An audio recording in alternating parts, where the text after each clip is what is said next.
ሰላም ሰላም ሰላም ደቂ ዓበይቲ ናይ ፀጋ ፀሓይ ወጋሕታ ተኸታተልቲ ዝኾንኩም ከመይ ድሓና ዲኹም? ኣነ ሰላም እየ። ከምቲ ኣነ ሰላም ዘለኹዎ ደሞ ኣብ ዘለኹምዎ ሰላም ክትኮኑ በዓልቲ ሙሉእ ትምኒት እየ። እና ንማዓንቲ ብጣዕሚ ቤተሰበይ ናተይ ሓጎስ ትደልዩ እንኳዕ ደስ በለኩም እንኳዕ ደስ በለኪ ከዓ ወሉኒ ብጣዕሚ እየ ተሓጊሰ እኒአኹ። ቻናለይ ተቐቢሉኒ በቃ እንድዒ በቃ ድቃስ ኣውኒ እኒአ በቃ እንድዒ ብእውነት በቃ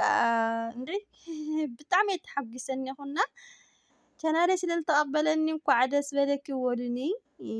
ኣሕዋተይ ማዓረይ ኣነ ተስፋ ንኸይቖርፅ ኣብ ጎነይ ኮይንኩም ኣጀኹይ ትብሉኒ ዝነበርኩም በቃ እንድዒ በቃ ተስፋ ዘይምቑራፅ ዝኾነ ነገርስ ተስፋ ክትቆርፅ የብልካይ እና ተስፋ ብዘይ ምቑራፅ ክስካብ ሕዚ ተጓዒዘ ሓሳበይ ከዓ ሰሚሩለይ ኣሎ። ተመስገን ፈጣሪ መጀመርያ ንፈጣሪ ከመስግን ምክንያቱ ድሌተይ ሓጎሰይ ኣስሚሩለይ ስለ ዝኾነ ተመስገን ፈጣሪ ብጣዕሚ ደስ ኢሉኒ ሓጎሰይ ወሰን የብሉን እንድዒ ብቻ እና ኣብ ጎነይ ዝነበርኩም ከዓ ብጣዕሚ ይቐኒየለይ ተቐቢሉኒ ኣሎ ኣሕዋተይ ማዓረይ ኣጀኹይ ተስፋ ከይትቖርፂ ጎቢስኪ ጠንኪሪ ንዘበልኩምኒ ከዓ ካብዚ ዝበለፀ ከዓ ጎቢዘ ጠንካራ ኮይነ ሰሪሐ ኣብ ዓብዪ ደረጃ በፂሐ ከዓ ንኸሪአኩም ተስፋ ኣለኒ። እንድዒ በቃ ሎማዓንቲ በቃ ውይ ስርታየ በቃ ኣነ ከምዚ ኣብ ሂወተይ ተሓጊሰ ኣይፈልጥን በቃ ምክንያቱ በቃ ዓብዪ ተስፋ ገይረሉ ዝነበርኩ ነገር ስለዝተቐበለኒ ብጣዕሚ በቃ እንድዒ ዋእ ለከስ ሓጎስ ከም ገለ ኢለ በለካ በቃ እንድዒ በቃ ብሕስም ተሓጓስሲ ቤኒ ምስሓቅ ጀሚረ ፍሽኽሽኽ ኢለ በቃ ዘየለ ፍሽኽታ እየ ኣቕሪበ እኒአኹ ሎማዓንቲ እንድዒ ይፍለ እዩ እና እንኳዕ ደስ በለኪ ወለኒ ደቂ ዓበይቲ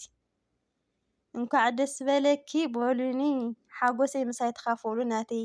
ሓጎስ ትደልዩ ሓጎሰይ ምሳይ ተኻፈሉ ደቂ ዓበይቲ ብጣዕሚ እየ ለመስግነኩም ብጣዕሚ ይቐኒየለይ ኣብ ጎነይ ስለዝነበርኩም ብጣዕሚ ይቐኒየለይ ኣጀኹ ክቕበለኪ እዩ ተስፋ ከይትቖርፂ ጎቢስኪ ስርሒ ኢልኩም ዘበራታታዕኹምኒ ብጣዕሚ ካብ ልቢ ይቐኒየለይ በቃና በቃ እንድዒ ብጣዕሚ እየ ተሓጊሰ ካብኡ ለ በቃ ከምዚ 2 ሰሙን ይብለካ 3 ሰሙን ይብለካ ንወርሒ ይቐፅዐካ ናይ ፈረንጂ ክትአቱ ከለኻ ገለ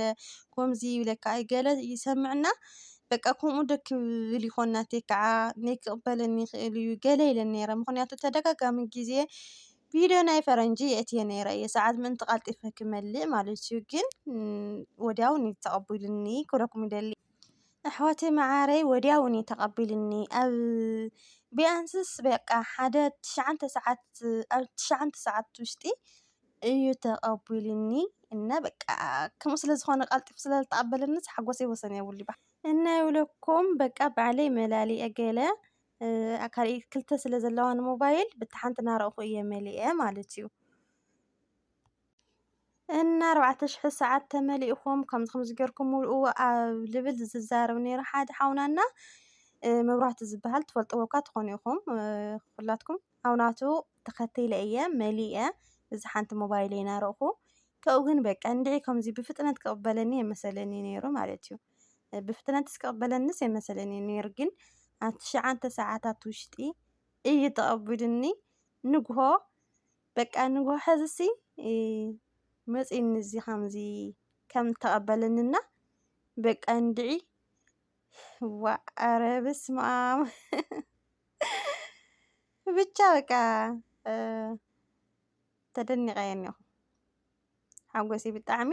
በቃ እንትን ኢሉ ማለተይ ናብ ፈረንጂ ተእቲኻሲ ይቅበለካ ከምዚ ይብል ስለ ዝበሃል ነበርኩ ብጣዕሚ ናብ ፈረንጂ ቪድዮ ስለ ዘእቱ ነበርኩ ሰዓት ክመልእ ከዓ በቃ ይቅበለኒ እዩ ዝኾነ ገለ ይብል ነይረ ግን በቃ ተስፋ ዘይምቑራፀይ ግን ብጣዕሚ ኣሐጒስኒ ኸዚ ይብለኩም ምንም እዩ በቃ ኮፒራይት ዝሓዘኒ የለ ገለ የለ ማለት ብጣዕሚ እየ ተሓጒሰ እና ናብ ፈረንጂ በቃ ከምዚ ገለ ክበሃል ከሎ ማለት እዩ በቃ ተስፋስ ክትቆርፃስ የብልክኒ ምክንያቱ ናይ ባዕልኽን ድምፂ ለናተናገርክን ክተእትዋ ኣለክን ብቻ ናብ ፈረንጂ ዘይኮነሲ